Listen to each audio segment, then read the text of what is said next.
Yeah, that looks better to me. Hello everyone, this is Commander Cream, and we're doing Victoria 3 again. Today we're going to try to revive the legacy of the Vikings and Leif Erikson by controlling Norway, England, and Newfoundland as Denmark. Let's go. So I'm going to be honest with you. Denmark is definitely one of the more difficult starts. The laws are all pretty much fine. They could use some adjustments, but they're not all that bad. However, economically, Denmark kind of sucks. They have one textile mill and then 3 shipyards, which apparently still isn't enough. And then that's pretty much it. Other than that, we just have rye farms. We do, however, have a colony down here, Danish Togo, which we have dye plantations in, which is very, very helpful. But other than that, that's pretty much it. And we start out with deficit without even constructing anything, which is pretty poop. Another big issue with Denmark is, as you can see here, they start out with basically no resources at all. There's like fish and wood, but that's kind of it. There's a few sulfur mines in Iceland, but that is it. Also, before we get too far into this, I want to mention that it is springtime and I have pretty horrendous environmental allergies, so sorry if I sound kind of nasally, but I can't really do anything about it. As for research, I'm going to start out with general stats so that I can get skirmish infantry and have an edge against my enemies, which, as you might know, enemies are everywhere. By enemies, I mean the people that I wish to vassalize. You know, ordinarily in this game, I would go for atmospheric engine first. This is actually kind of useless since I don't actually have any mines. I have the taxes raised as high as humanly possible, and I'm still in the negatives. Did somebody say Puppet Madagascar? I think someone did say Puppet Madagascar. Also, maybe get rid of this too. Alright, they immediately gave up. That was the best outcome. That was the best outcome possible. I was honestly not expecting that. That's kind of awesome, because now they are giving us just under 2,000 every week, which is amazing. And now that we can get our income from other sources, we can actually drop taxes a little bit and maybe balance out the radical situation. Did someone say Puppet Oman? I think someone said Puppet Oman. And of course, this wouldn't be Victoria 3 if there wasn't somebody that tried to stop you from doing anything. In this case, the Russians have sided with the Omanis. What an interesting name. Almost got him. Alright, the Omanis are dead. They should flip over any minute now. They're really taking a while to lose war support. There we go. Time to bring Venezuela into the friend group. That is a remarkable problem. This seems like a fair deal to me. Alright, so hopefully the French will distract the British. Never mind, looks like we didn't even need to do that. That's awesome. I'm gonna be honest, I tried to make this video 2 other times, and this is the best it's gone so far. Like, I'm actually making money even though my taxes aren't maxed out. Like, it hasn't gone this well yet. Alright, infamy is at 0 again. Time to get another friend. I'm thinking Morocco. Let's do this too while we're at it. Now that is a noteworthy issue. We can get the Spanish in for an obligation, and I don't think they really have any use for this obligation, so I'm gonna give it to them. So the Spanish are kind of useless as an ally. However, they do have a border with France itself, which means that they'll be distracting the French the whole time, and I should be able to go in and gobble up Morocco, no problem. My general has gained experience offensive planner. We have landed uncontested. Apparently Morocco's entire army is in Spain. And there we go, another friend. Historically accurate game. There's a North German Confederation. Don't see that every day. Alright, I'm gonna finish a few more industries up, and then I'm gonna start actually expanding the military so that I can take on Sweden and Norway and, you know, Britain. I was not expecting this, honestly. So I've actually cut out most of these, but I've been colonizing Somalia, but I just cut out pretty much all of it because every single one of them backed down. They never stood a chance. Despite all these conquests and puffing and shenanigans and whatnot, I'm still only at 12 infamy. Now that I've established a colonial empire and have lots of resources, I can finally use free trade to get the resources that I now have already. Alright, just hear me out, alright?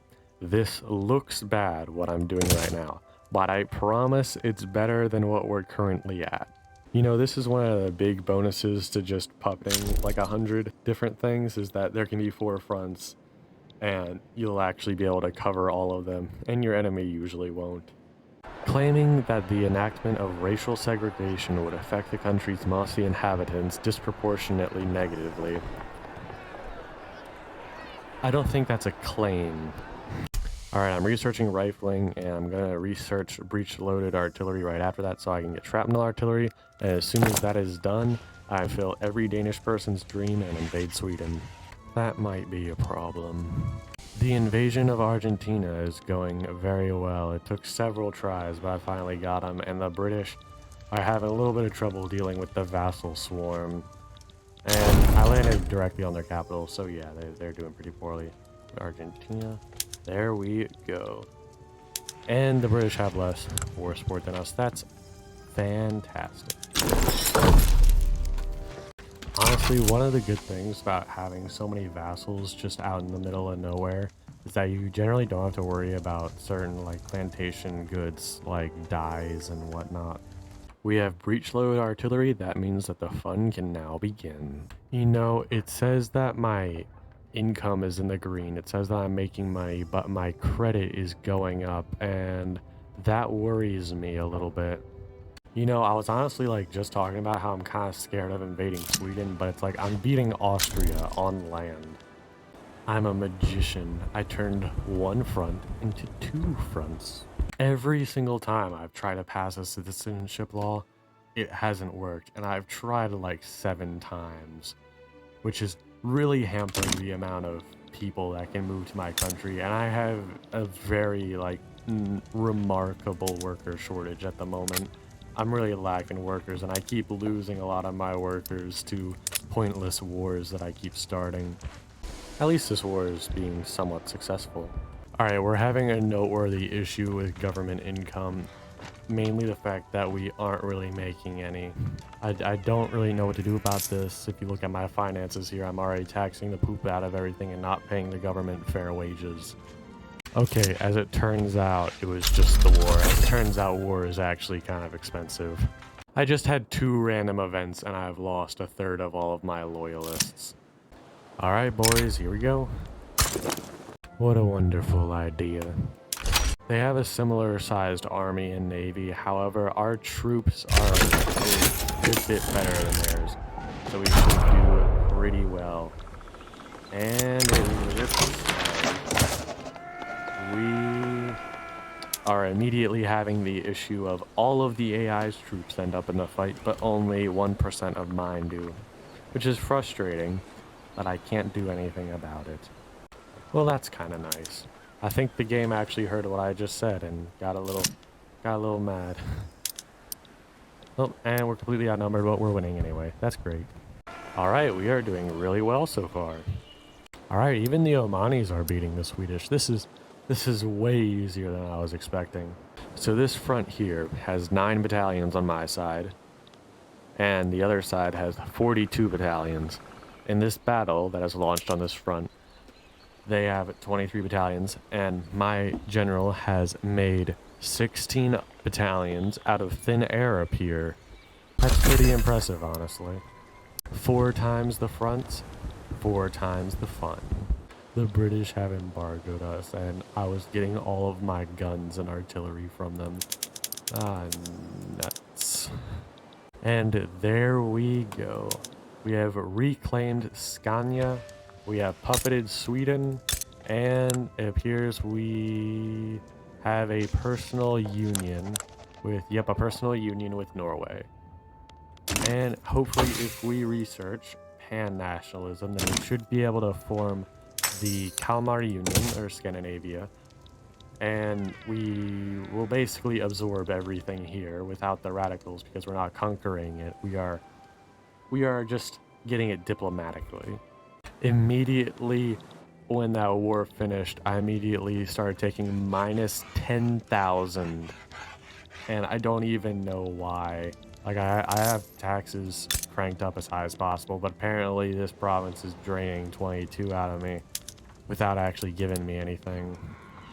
So, oh, that actually fixed it. Okay. Importantly, taking Scania has given us access to coal. Alright, we have researched pan-nationalism, which means that we can form the Kalmar Union right now. However, I'm not really going to, since the Vikings weren't really unified, and that's kind of what I'm going for. And also, I feel like Sweden and Norway are just more useful as puppets in general. Alright, the first target has been taken care of. The next target is Great Britain and Newfoundland. Don't forget about that. And remember, the Vikings did land there. I have noticed while playing this game that the British AI tends to be extremely, like, bad, and they always go bankrupt often. But apparently this is the only campaign I've done where they're actually very competent and haven't downsized their military significantly. So, yeah, that's gonna be fun. Not only that, but their troops are on par with ours, so I won't actually have a technological advantage against them. They also have better ships than us because they have one at coal and I just have power of the purse.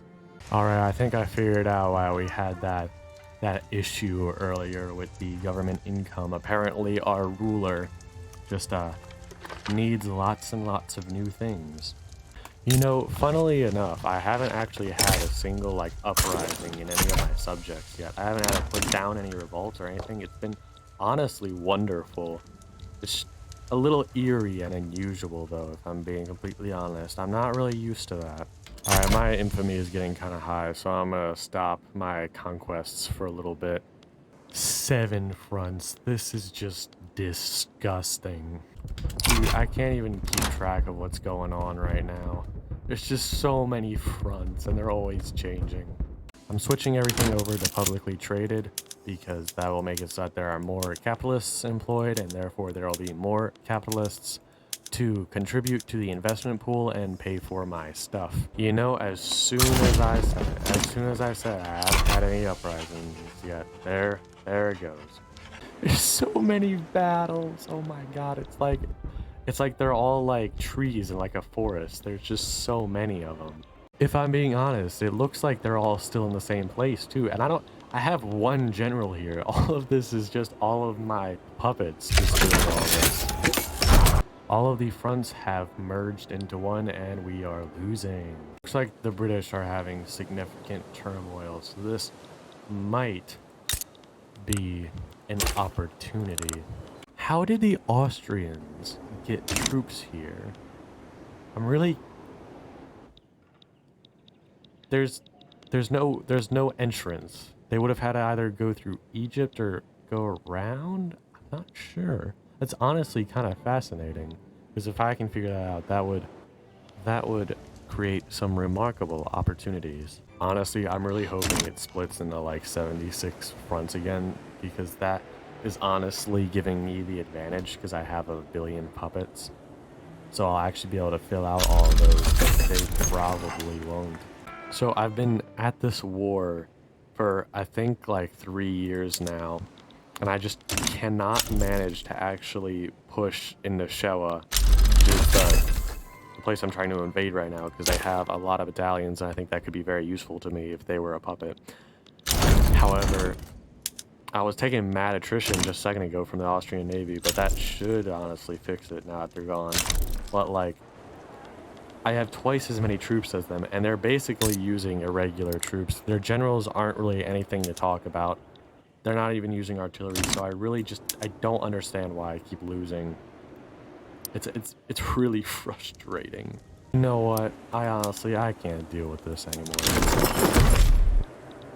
That was absolutely ridiculous. Good job. Good job. In fact, actually, I was gonna start bankrolling them just as a respect thing, but it looks like I have to have high relations with them to do that. So maybe next time. Honestly, my biggest problem right now is that I just do not have enough people, no matter what. Like, I've got greener grass campaign on all of my provinces, but it's still not enough. Like literally 38,000 people just left, despite the fact that, like, there's a million opportunities here for a job, and I really don't get it. Like, there's no one here working anywhere. Even the barracks don't have a lot of people in them.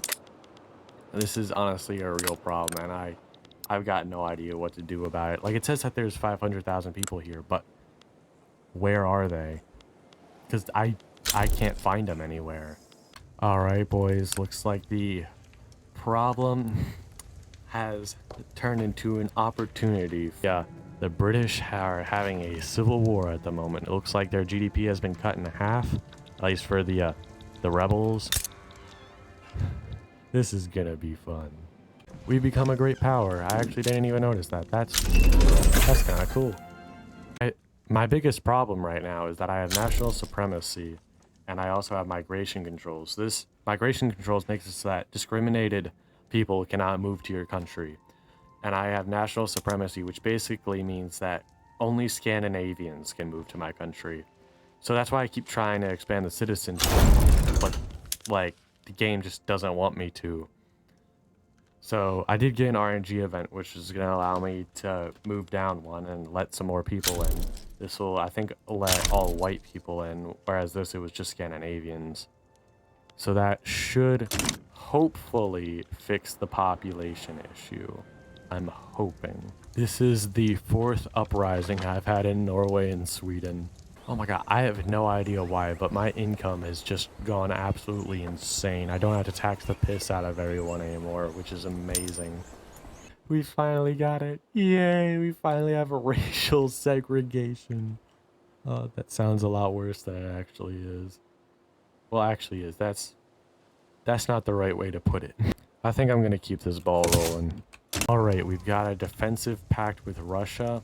I think the time might be now to go to war with Great Britain, since the Russians will probably help us. Alright, I'm going to let these barracks construct, and as soon as they are full, we are going to invade Britain. It looks like the rebels have in fact taken over the country, so they probably got a few issues they're working out, and plus we've got the defensive pact with Russia.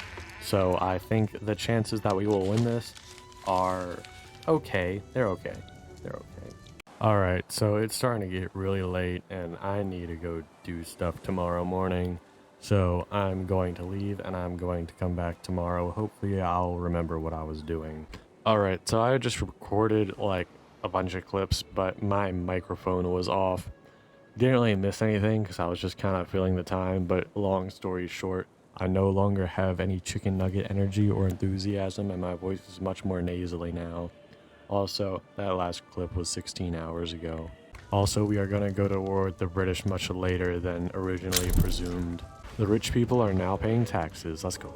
You know, I've noticed that the AI never really annexes either of those territories, despite the fact that it is completely surrounded by Russia, and they could very easily destroy them. I find that a little bit odd, but also very interesting. We can learn a lot from the AI this way, such as how dumb it is. Okay, so it tells me right here that this province here, Jutland, alright, it's got 588,000 people. Okay, that's what it's telling me, okay?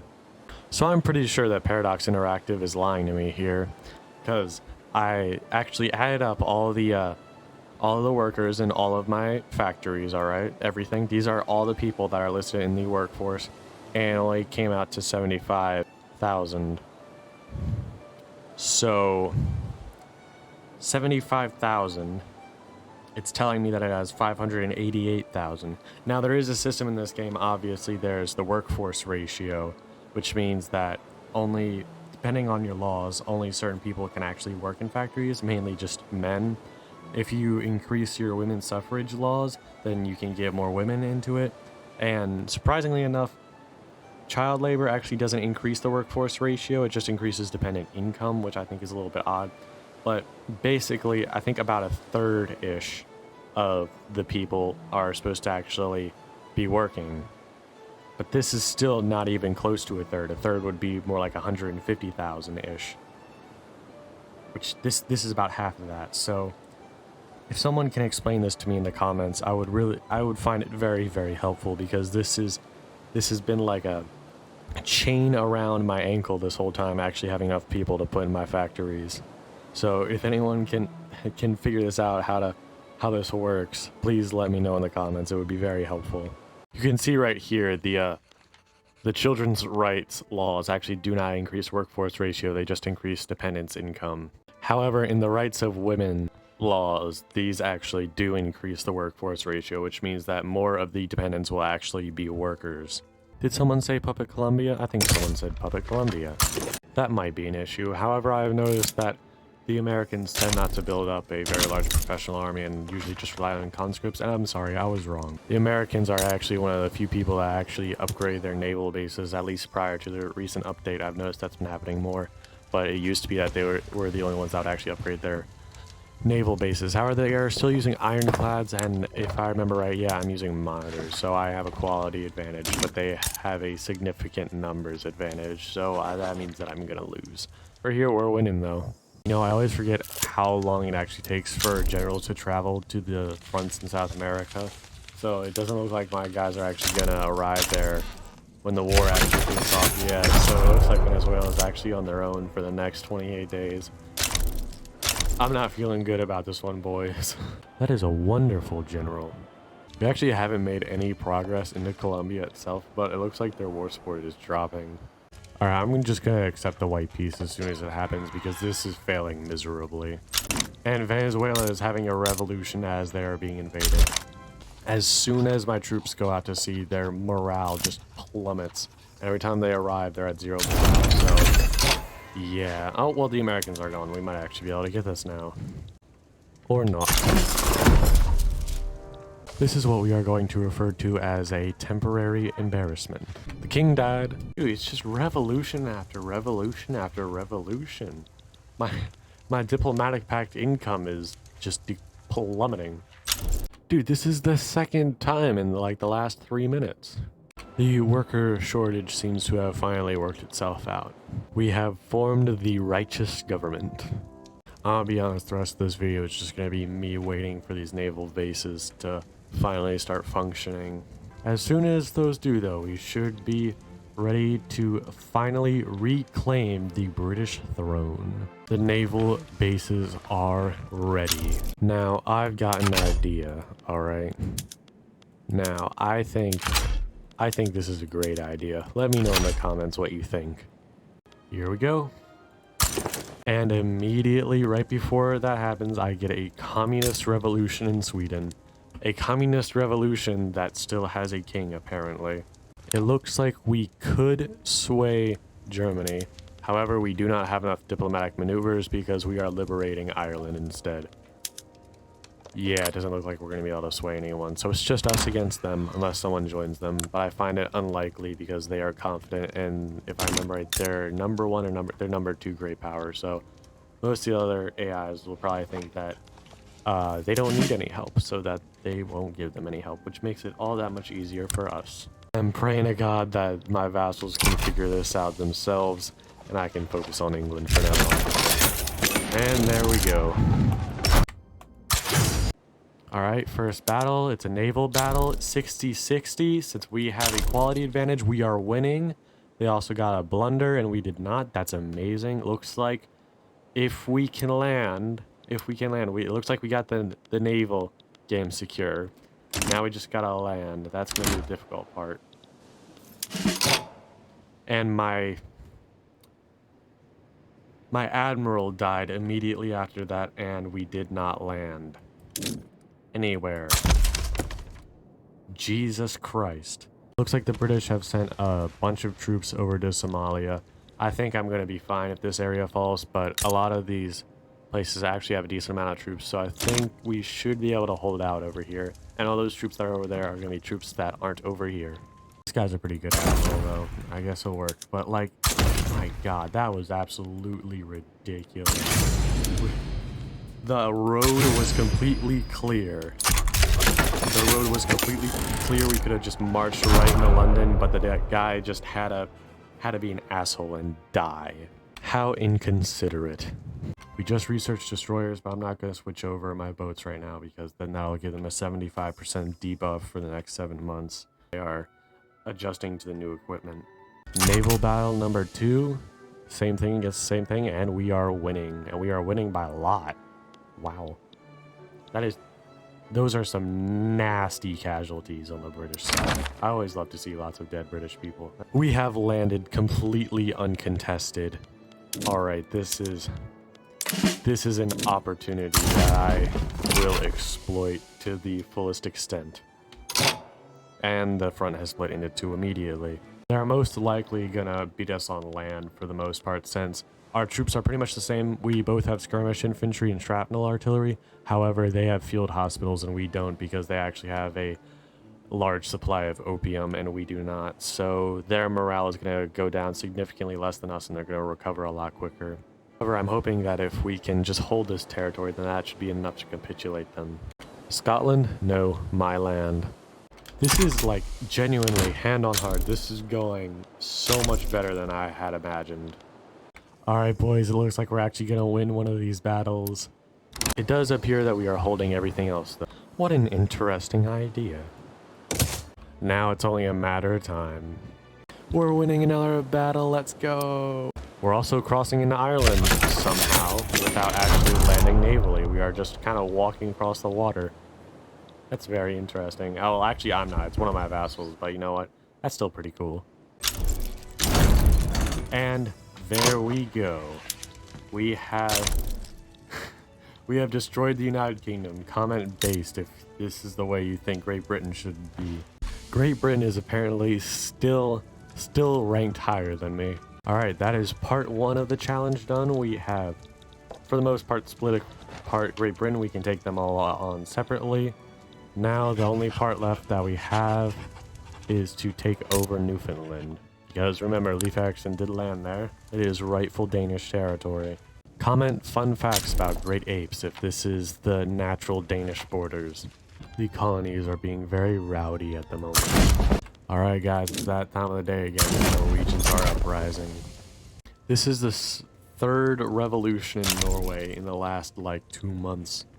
I want to mention that I can in fact form Scandinavia. Well, I could if the Scandinavians didn't keep revolting all the time, but I can form the Kalmar Union if I want to, and these guys will stop revolting. However, I don't want to deal with the extra bureaucracy, so I'm just not going to. Plus, actually annexing Sweden would deprive the Danish the joys of actually invading Sweden. Immediately. I think it's been about 3 months, and the Swedish are already uprising again. Dude, these guys have been demobilized for like a total of 2 days out of the last 5 years because I've had to put down so many revolutions. All of the states that I split Great Britain into, Scotland, Ireland, and Wales, they all have accumulated massive amounts of debt as soon as I release them, because none of them actually have a government administration building, which means that all of them have 100% tax waste due to their lack of bureaucracy. Alright, we've had a whole day go by without having a revolution, and I cannot take a state. Why not? The British are in their own diplomatic place, so I can't invade them. When I'm done with these revolutions, though, we're gonna get back to, doing what I said I was gonna do in the beginning and actually invading Britain again. You know what? I'm not even gonna put down this revolt. I'm not sending any troops there. I'm just not doing it. I've done this like 8 times already. I can't do this anymore. It is just not worth it. It looks like they're figuring it out on their own. The problem with these revolutions is that I can declare war on the British pretty much any minute now, which is what I set out to do in the first place. But I can't declare war on them unless I'm not at war myself. So I've had so many continuous revolutions that I haven't actually been able to declare war on the British for like the last 3 years. The British are £8 million in debt at the moment. That seems very beneficial to me. Guys. Do you see the things up here that show all the wars that I'm in? I don't either. It's so amazing. And this means that we can finally complete the challenge. Also, just give me all of Canada while you're at it. I think that's all the war goals we can do without going over 100 infamy. This is what we got. Also, give me money. Also, I have built 5 barracks in one of my colonies in Niger, So now I can actually just use those 5 battalions to put down uprisings, because the uprisings are usually very small, but I don't want to have to send 30,000 troops there when I can just send 5,000 instead. I want to mention that I have an obligation from the Germans, but I can't actually use it because they're not in this list. It looks like they declared neutrality. I think we'll be able to manage just fine on our own, though. 2 arms indeed. Also, I've noticed that it looks like they have more troops out in, like, Africa than, like, actually at home. Looks like they've upgraded their troops to trench infantry. However, we have upgraded our troops to have siege artillery, which is going to give them a lot of attack. However, trench infantry, as you might imagine, has very, very high defense. However, it does look like we are doing very, very well when it comes to trading. So in total, we have 55 battalions. However, we are using 58 of them. And the Swedish are revolting again. Well, they are revolting and they are revolting.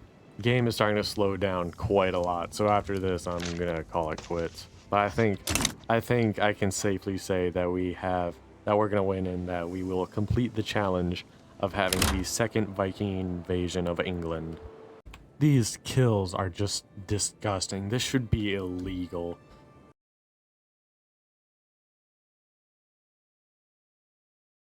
And there we go. We have restored Leif Erikson's legacy by retaking Newfoundland. And we have conquered a good portion of England. I can keep going if I want to, but my infamy was very, very high last time, so I wasn't able to get the whole thing in one try. But if we keep going, I'm pretty confident that we can get this.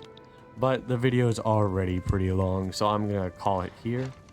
You know, I've gotten this exact random event for like 8 times now. And despite beating them in war twice, I'm still a lower rank than Great Britain. If you liked restoring the Viking legacy in Victoria 3 as much as I did, please remember to like, subscribe, and comment something if you want to. That's it. Bye.